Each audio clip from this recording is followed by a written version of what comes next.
And of course, there's an argument that violent flanks might actually increase the leverage or power of a nonviolent campaign, first of all, by raising its profile. So a lot of people say there's no way to get noticed until one uses violence, and all of a sudden then the news cameras are there, the reporters are there, and they're paying attention.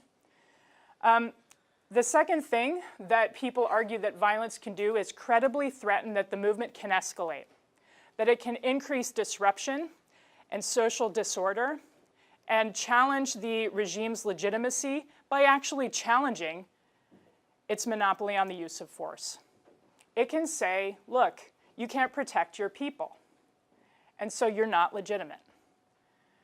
William Gampson speculated that this might be the case in his seminal study of political organizations in the United States. And he did a very large kind of long-term longitudinal study of organizations, and he indeed found that the most quote-unquote militant and disruptive of these organizations were the ones that tended to get what they wanted. Now, a lot of scholars went on to say, Gampson says violence works. But actually, Gampson published a second edition of his book 8 years later, where he said, people have misinterpreted my finding. The way I coded disruptive was that they were highly disruptive techniques. That is, that they were very costly for the other side, but that included strikes. And it included all kinds of highly contentious nonviolent actions like sit-ins and things like that. So actually, what his finding is that more disruption means more success, not necessarily more violence means more success. But I'll tell you that if you're walking around in social movements these days, at least in the West, a lot of people use Gampson's research, his early book, as a justification for using more militant violence. Another idea that's often out there, and I've heard some of you bring it up over the course of these couple of days, that sometimes violent flanks can make the violent people look really crazy and make the nonviolent people look great, right? So the argument here is that by having a violent flank, it actually produces political space for the nonviolent movement to come forward and be the legitimate representatives. They look like the moderates, right? Even if they have similar kind of radical goals, they look like the good guys. And this is an argument that Harold Haynes has made about black insurgency in the United States. The idea that as soon as Malcolm X and kind of black nationalist movements started to build momentum in the United States, that everybody cried out for Martin Luther King and the more quote-unquote moderate black opposition and gave them some more bargaining power. So that's an argument that's out there.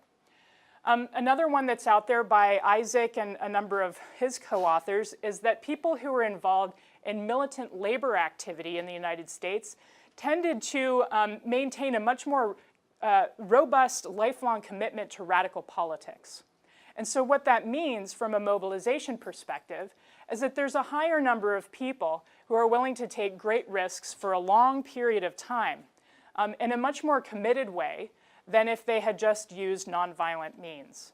So this kind of goes back to that idea that it creates this community of potential mobilizers that are willing to take great risks for a long period of time. And Howard Barrell made the argument that in South Africa, ANC armed struggle created an oppositional culture that allowed for much more kind of diverse repertoire of tactics that then the anti-apartheid movement could pull from. And in fact, if you look at some of the photos of anti-apartheid activism, even when people are doing nonviolent actions like demonstrations or boycotts, often they're wearing kind of military uniforms or militaristic uniforms, or they're even carrying cutouts of guns made with cardboard as part of the iconography that this sort of radical kind of Marxist-oriented movement spread throughout society. And then, in fact, it gave people confidence and pride in what they were doing, and that actually then became a mobilization mechanism. So these are all the reasons why we would expect violent flanks to have positive effects for nonviolent movements. Now, there are also a number of reasons why we'd expect violent flanks to have negative impact. on nonviolent movements, and it really, in some way, depends on whether you buy the theory of nonviolent action that people have been talking about here.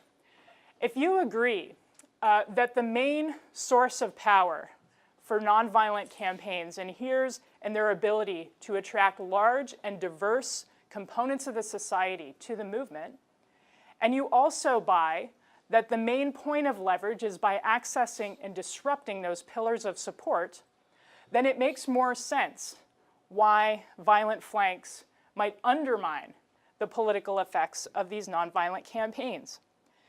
Gene Sharp made the argument, and many others have similarly made it, that as soon as a campaign starts to use violence in attendance with other nonviolent methods, it shifts the advantage of the campaign to a battlefield on which the regime has great competence and far more resources with which to destroy it.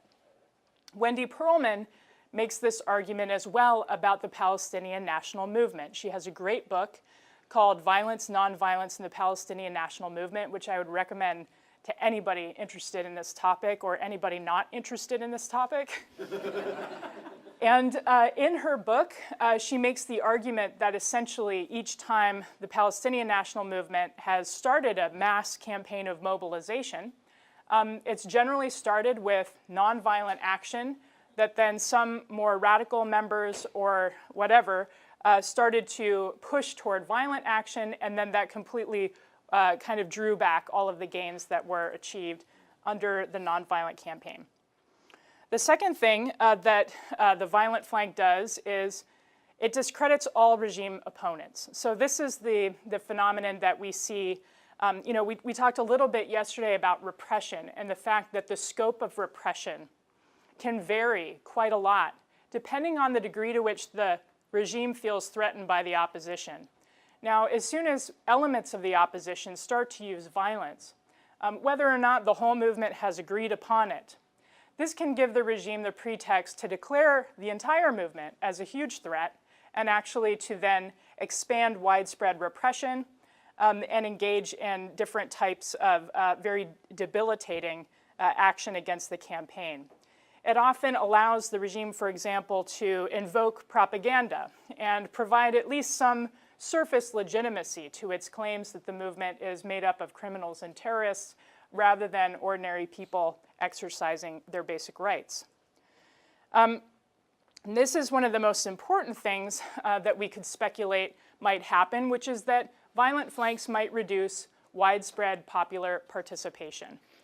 And for me, this might actually be the most important dynamic, which is to say, the dynamic that, let's say there's a demonstration, and let's say that there are riot police who have started to surround the demonstration.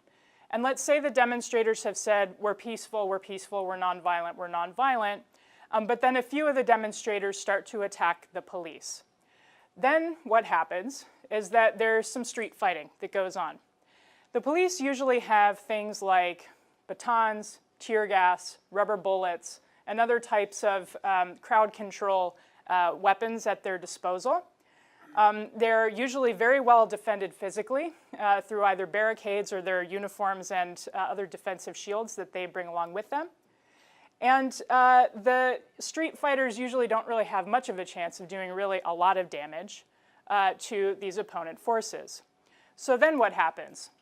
People flee, right? So the movement has mobilized a whole bunch of people to show up for this event, and a bunch of them flee. Not all of them flee. Some of them might be street fighting, some of them might be standing their ground, and a lot of them are going to flee. Now, the next time there's a demonstration, who stays away? The people who aren't able or willing to be involved in street fighting. And so a lot of times when I do research on this, I ask people, who attends the next event that you hold after one of these episodes have happened? And they say men, young men. But women, not so much. They don't bring their children. And they tend not to have the elderly engaged in the actions. And it's very difficult to maintain a high level of participation when movements are actually, in a way, provoking the police to do what they do. And we know because of the law of coercive responsiveness, that the police are often going to engage in repression, or the military is going to engage in repression against the movement. The difference is that in the case the scenario I just laid out, the movement provoked it in a way that maybe when I showed up to participate, I didn't want it to go down, right? So I didn't get to decide when I was ready to be arrested because somebody in the movement kind of decided it.